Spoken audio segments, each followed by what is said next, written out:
नमस्कार, सन्मार्ग लाइव में आपका स्वागत है। आपके साथ मैं हूं रेखा और इस वक्त हमारे साथ मौजूद हैं ओम प्रकाश शर्मा जी रामकृष्ण आश्रम में, मेमोरियल आश्रम में। और यहाँ पर आप लोगों ने वाटर हार्वेस्टिंग की जानकारी आप लोगों ने ली ही, लेकिन इसके साथ ही यहाँ पे वाटर हार्वेस्टिंग के अलावा यहाँ पे उसी पानी से सिंचाई का इस्तेमाल किया जाता है। सर थोड़ा विस्तृत में हमें बताइए, विस्तृत में क्या कुछ व्यवस्था है यहाँ पे? इस कृषि विज्ञान केंद्र में जो हमारा जो ये सालों भर जिस तरह से प्रशिक्षण हम लोग किसान को देते हैं और इसमें किस तरह से पानी का प्रबंधन किया जाए और कम से कम पानी जो अवेलेबल जो किसान के पास पानी है उसको बेस्ट यूटिलाइजेशन कैसे किया जाए, इसके बारे में हम प्रशिक्षण देते हैं फार्मर्स को थ्रू आउट द ईयर।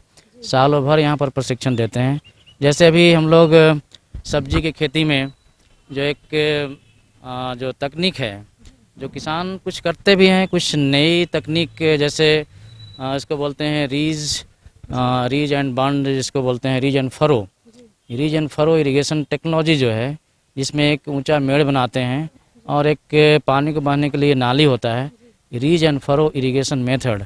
उसमें अगर हम पानी को सिंचाई करते हैं सब्जी लगाने के बाद तो पौधा ऊपर में रीज में रहेगा और पानी नाली में जाने से इस तरह का टेक्नोलॉजी है। उसको अगर मल्चिंग भी कर देते हैं, आज के डेट में बहुत तरह की मल्चिंग मटेरियल्स आए हैं, तो मल्चिंग मटेरियल अगर देते हैं और नाली में पानी जाने से हम लोग पानी को बेस्ट यूटिलाइजेशन कर सकते हैं, इफ़िशियंसी उसको बढ़ा सकते हैं। तो इसको रीज एंड फरो इरिगेशन मेथड, इसके अलावा जो ड्रिप इरिगेशन टेक्नोलॉजी है या स्प्रिंकलर इरिगेशन टेक्नोलॉजी है, इसमें कम पानी में 50 से 60% पानी की बचत करके किसान अपना जो पानी है उसको यूटिलाइजेशन इफ़िशियंसी बढ़ा सकते हैं। बिल्कुल बिल्कुल सही कहा सर आपने। सबसे ज़्यादा अगर परेशानी किसी को होती है तो वो है किसानों को। किसानों साल में एक बार वो खेती करते हैं, क्योंकि मानसून भी दस्तक बहुत कम ही देता है।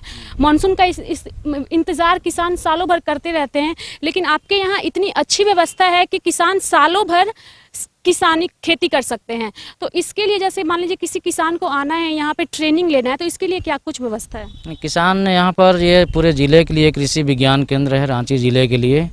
और किसान यहाँ पर एक फॉर्म है, सिंपल फॉर्म है, उसको अगर आवेदन देते हैं तो उनका एडमिशन फार्मर्स जो ट्रेनिंग लेना चाहते हैं, मिनिमम ऐसा क्वालिफ़िकेशन 8 पास 10 पास भी होने से हम लोग एडमिशन ले लेते हैं और उनको प्रशिक्षित करके कृषि के साथ साथ अभी जो ज़रूरत की चीज़ है, जो आवश्यकता है झारखंड के लिए, जैविक कृषि में किसान को आगे आना होगा। जैसा कि किसान अभी भी परंपरागत तकनीक से खेती करते आ रहे हैं, रासायनिक दवाओं का और खाद का प्रयोग करने से मिट्टी की जो बनावट है, मिट्टी की बनावट जो है वो बिगड़ते जा रही है, उसका स्ट्रक्चर जो प्रोफाइल है वो दिनों दिन ख़राब होते जा रहा है। तो आज के डेट में जो ऑर्गेनिक फार्मिंग का जो हमारा कैंपस कृषि विज्ञान केंद्र, ये पूरा ऑर्गेनिक है। इसमें किसी भी तरह का कोई भी ऑर्गेनिक जो पेस्टिसाइड या रासायनिक जो हम लोग खाद के रूप में DAP यूरिया सब देते हैं, यहाँ पर बिल्कुल वो 100% ऑर्गेनिक फार्मिंग है। मैं बता दूं दर्शकों को कि ऑर्गेनिक फूड जो होते हैं, ऑर्गेनिक वेजिटेबल्स जो होते हैं, वो सेहत के लिए काफ़ी लाभदायक होते हैं। एक तस्वीर सर मैं वहाँ पे अपने चाहूँगी सहयोगी से कि वो दिखाएं। वहाँ पे कुछ किसान हैं जो कुछ कर रहे हैं सर, तो आप एक बार बताइए कि वो क्या कुछ कर रहे हैं। और इसके लिए जो पानी है वो तो यहीं का पानी है जो यहीं पे इस्तेमाल किया जा रहा है, जो वाटर हार्वेस्टिंग का पानी है। तो इसका एक मैसेज आप हमारे दर्शकों को दीजिए कि क्या कुछ हो रहा है। जैसा कि आप यहाँ पर देख रहे हैं, अभी जो सब्जी का फसल यहाँ पर लगा हुआ है, इस कैंपस में, इस परिसर में 100% ऑर्गेनिक खाद का प्रयोग होता है। जैसे आपका जो ऑर्गेनिक मैन्योर है या FYM जो फार्म यार्ड मैन्योर जिसको बोलते हैं, गोबर की खाद, सड़ी हुई खाद, उसको इस फार्म में दिया गया है। पिछले 3-4 साल पहले यहाँ की मिट्टी थोड़ा सा हार्ड थी और अभी जैसा कि इसमें ऑर्गेनिक मैन्योर देने से ये मिट्टी जो है, ये मिट्टी काफ़ी भुरभुरी हो गई है और इसमें जो है पानी को रोकने की क्षमता हम लोग देख रहे हैं कि इसमें वाटर होल्डिंग कैपेसिटी भी, जो पानी रोकने की जो क्षमता है और मिट्टी की जो बनावट है, ये जो मिट्टी ब्लैकिश थोड़ा सा दिख रहा है।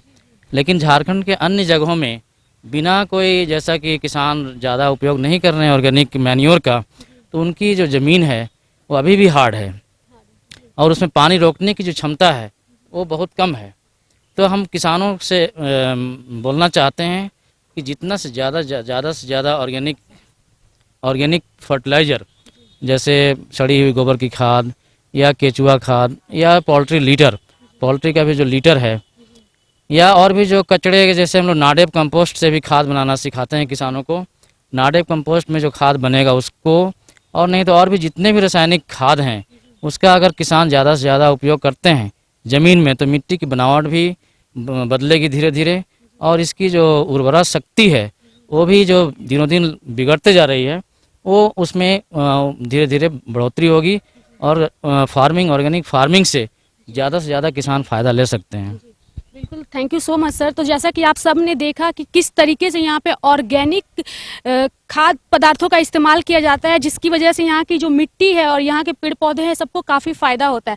वाटर हार्वेस्टिंग की व्यवस्था इतनी ज़्यादा अच्छी है कि यहाँ के लोगों को पानी की कभी कमी नहीं होती है, बूंद बूंद पानी भी यहाँ पे बर्बाद नहीं होता। तो ये एक ऐसा संदेश है, ये एक ऐसा मैसेज है जो इस आश्रम के माध्यम से पूरे झारखंड के लोगों तक पहुँचना चाहिए कि किस तरीके से यहाँ पे वाटर हार्वेस्टिंग की व्यवस्था की गई है, जिससे बूंद बूंद पानी तो बर्बाद नहीं होता है। इसके साथ ही आजकल बाजार में जो फल सब्जियां मिलती हैं वो काफ़ी मिलावट होती हैं, लेकिन यहाँ पे ऐसी व्यवस्था की गई है कि यहीं की मिट्टी में यहीं पे सिंचाई की जाती है और यहीं पे फल और सब्जियां उगाई जाती है, जिसको लोग खा करके अपने हेल्थ का अच्छा ध्यान रख सकते हैं। तो ये एक ऐसा मैसेज है जो झारखंड में जाना बहुत ही ज़रूरी है कि कितनी बड़ी और कितनी अच्छी व्यवस्था यहाँ के लोगों के लिए की गई है। सहयोगी दीपक के साथ रेखा मिश्रा, सनमार्ग लाइव, रांची।